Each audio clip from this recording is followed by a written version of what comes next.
Hi guys, welcome to my channel. I'm just here at Stump Cross Caverns and I've been invited here to come and explore, so yeah, should be good fun.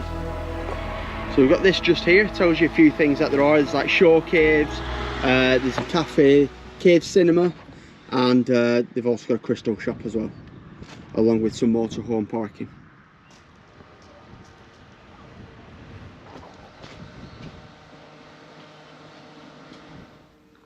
So what we decided to do first, we just have a look around the shop. As you can see here, there's loads of amethyst that's for sale. And there's more here as well. Look at this beautiful piece that looks like wings. And then you've got these ammonite fossils. They also sell megalodon teeth as well, and other fossils. Private cinema film list on request.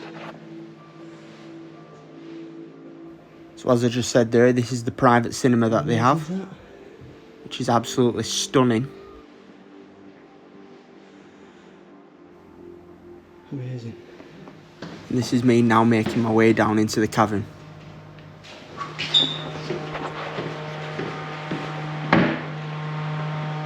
Okay guys, so I'm just in Stump Cross Cavern now, and got my big shiny helmet on, and we make our way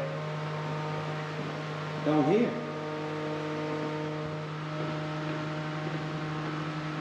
So apparently this cave is a natural stream passage that's been dry for thousands of years.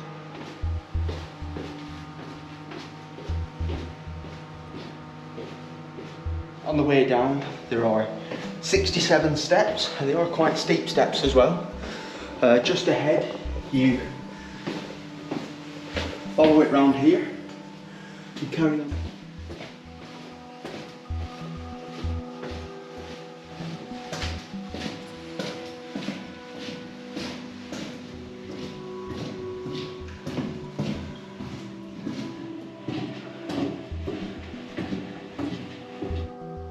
Okay, so we've just reached this section here, and it's called the butcher's shop.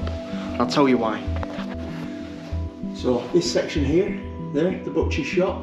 The reason why it's called the butcher's shop is because those stalactites and stalagmites look like hanging pieces of meat, and when you get closer they're actually red, and the reason why they're red is because of the iron that's in the rock. So yeah, beautiful.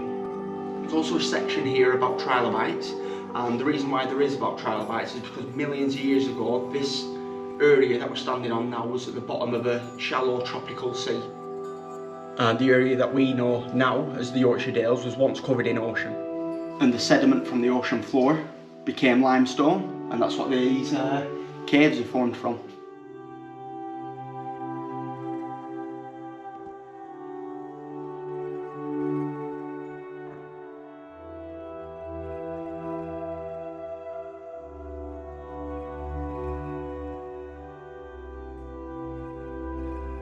So, in 1860, these caves were discovered by two guys called Mark and William Newbold, and what they were doing is they were looking for lead. Now, they didn't find any lead, but what they did find was these caves, and what they decided to do was open these caves to the public and charge 1 shilling for them, and that brings us to our next part of the cave. So this section here is called the Twins, and this is why. These here. These are made of calcite, and basically these are made from water just dripping. Quite amazing, really. Anyway, I'll carry on.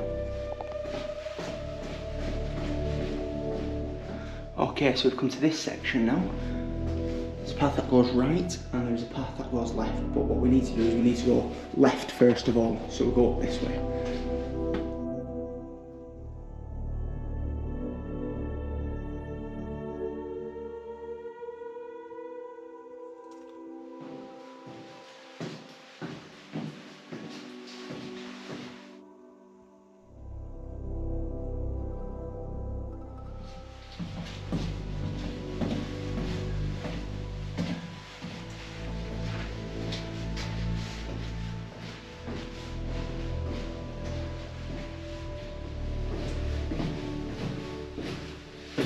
So we're just going up to a section now called the Rimstone Pools, and these were created by flowing, evaporating water.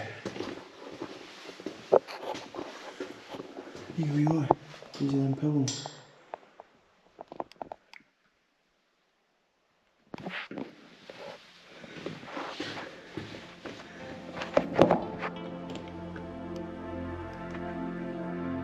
Some of these pockets, they also contain like orange crystals as well.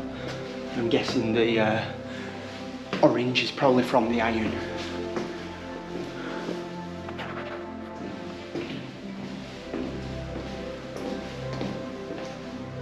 So, the bit we're entering now is called Wolverine Cavern. And the reason why it's called Wolverine Cavern is because bones have been found here that are thousands and thousands of years old that belong to Wolverine. Now it's not just Wolverine that have been found here, reindeer have been found here and bison have been found here as well. Now it's not that the animals lived here. Thousands and thousands of years ago these animals will have died and they've been in the glaciers, and the glaciers have melted and then their bodies have been like washed into the caves. And the age of some of the bones that have been found are like 80 or 1,000 years old as well. Anyway, this section here is where the Wolverine bones were found. Beautiful. Anyway, what we're going to do now is we're going to go back to when we turned left. So again, head this way. Just to let you know, real bones of the animals are available to see in the shop as well at reception.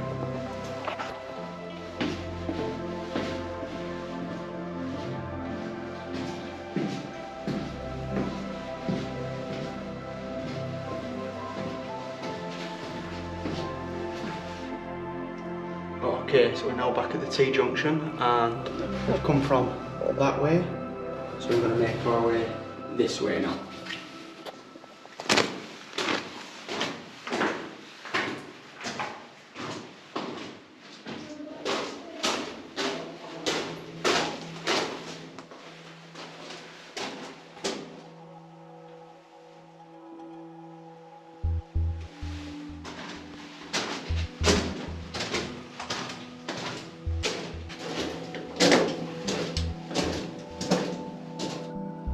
Found this hole in the rock. Just have a look inside.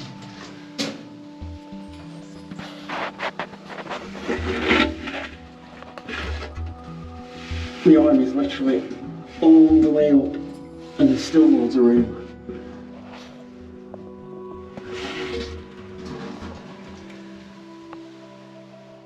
Amazing.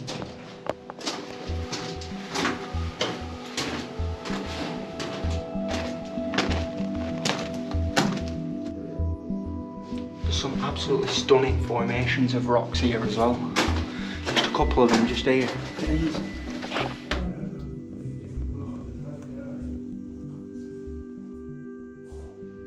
The next section of this walk is called the Jewel Box, and I'll show you that now. So I've actually got a sign here that says Jewel Box. So I'm going to show you inside. I'm going to put my camera in as far as I can.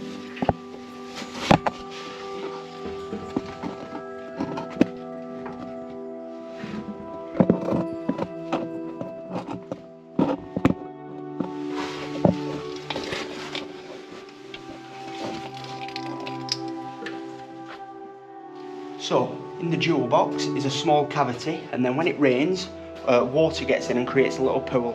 And what's happened over these thousands and thousands of years is calcite crystals have developed on the side of the pool, and then it's filled up, dried out, filled up and dried out, and it's created a nice like covering of crystals on the side of this little pool.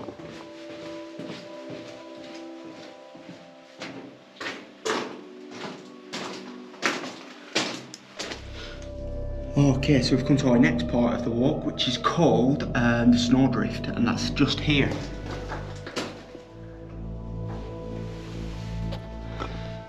So this here is the snowdrift. This is like a pure white calcite. It's something that's not very common because the soil above usually has like minerals in it which changes the colour. It's beautiful.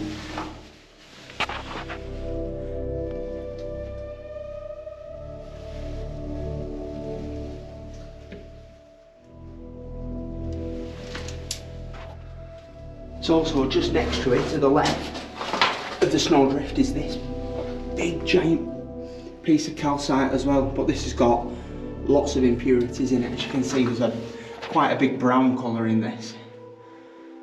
But again, just as amazing.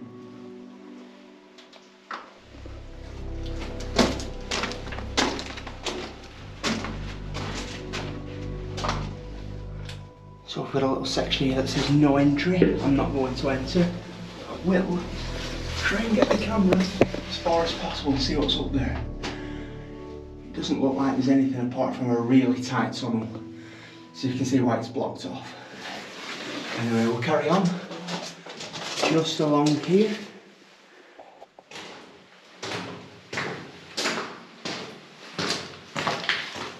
Okay, so this next part we're coming up to is called the hawk, and you can really see why it's called the hawk as well. It does look like a bird.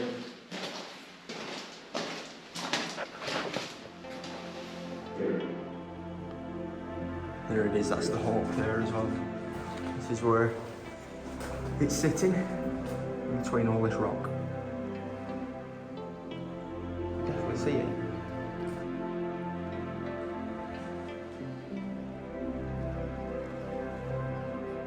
This section where the hawk is, there's loads of little bits to see. There's the Sentinel, which is just there, which we'll get to.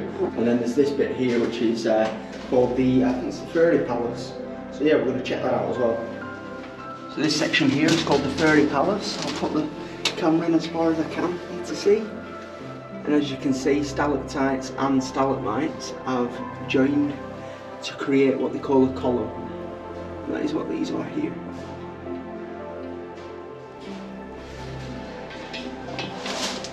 Just moving away from the Fairy Palace, we've got this big stalagmite just sticking up there.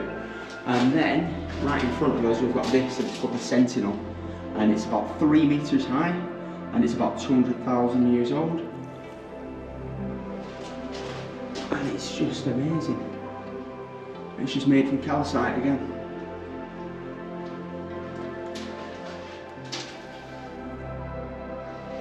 So after leaving the Sentinel, we come to something called the Chamber of Pillars, but we just need to go through a couple of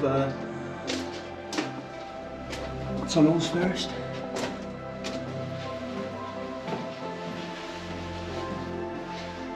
I said tunnels, it's actually just a tunnel and we're just here already. So we're at the Chamber of Pillars. We've got these here.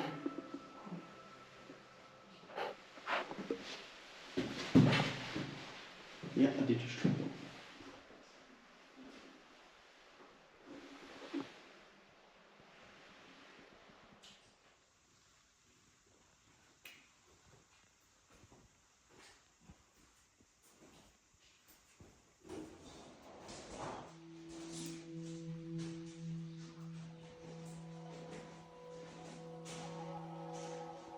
This is the Chamber of Pillars.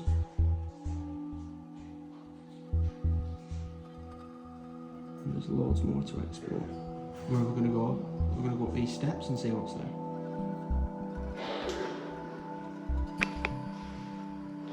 And just across from this section here, before we go up the stairs, you've got this here, it's called a cradle.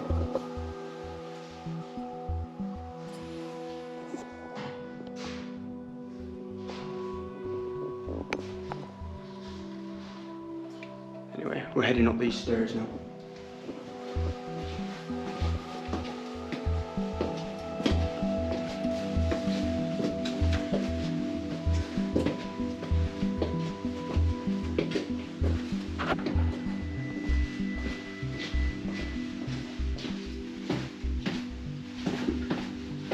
So we're just going down now into Reindeer Cavern. It's lit up all red, it looks absolutely beautiful. And it was created by weak acid rain over thousands of years, just slowly eroding away at the limestone.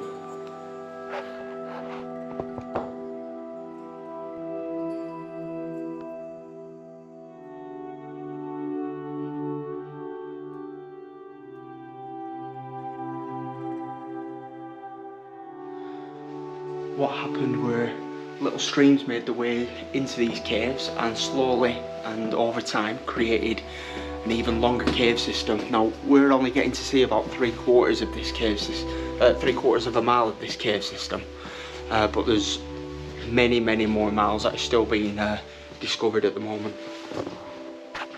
Anyway, we're just making our way back down them steps now. There's some amazing rock features again, so I'm going to show you. The stairs are uneven, so definitely use the handrails.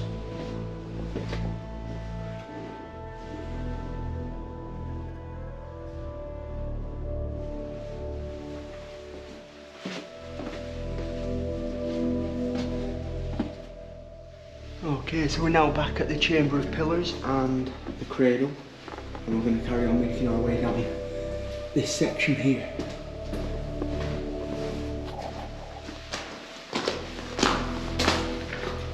Very nearly walked past this section. This section's called the Sandcastles.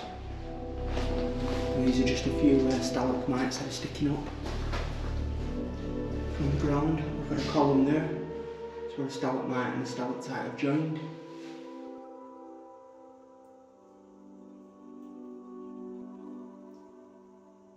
Anyway, we'll carry on through here.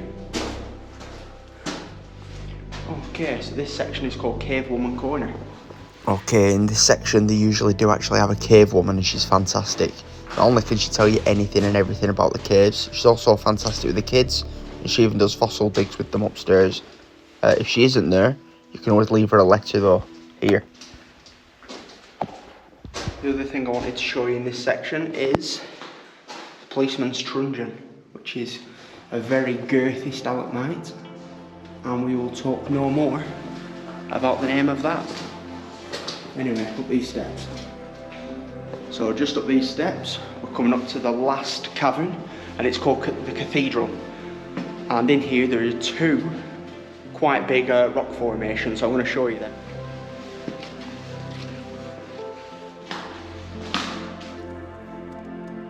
Got this one here, it's called the Organ.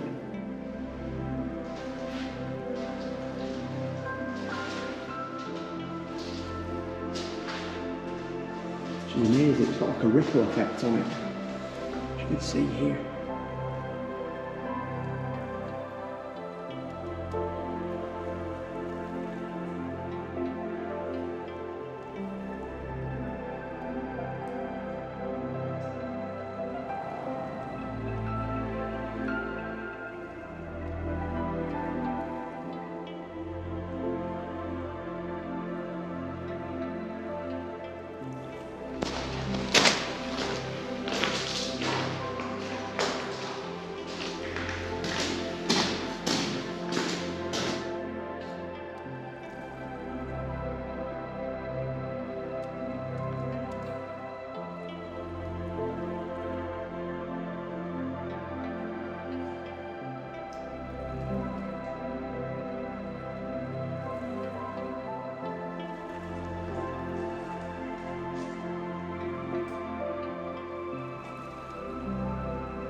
So that is the end of my walk through Stump Cross Caverns. It's been absolutely amazing, and I highly recommend it to everyone. It's a place where you can bring kids. There's some kids activities you can do on the way around. I'll be honest with you, I didn't show you them, but what an amazing place. So yeah, thanks for watching, and I hope you like my video. Cheers.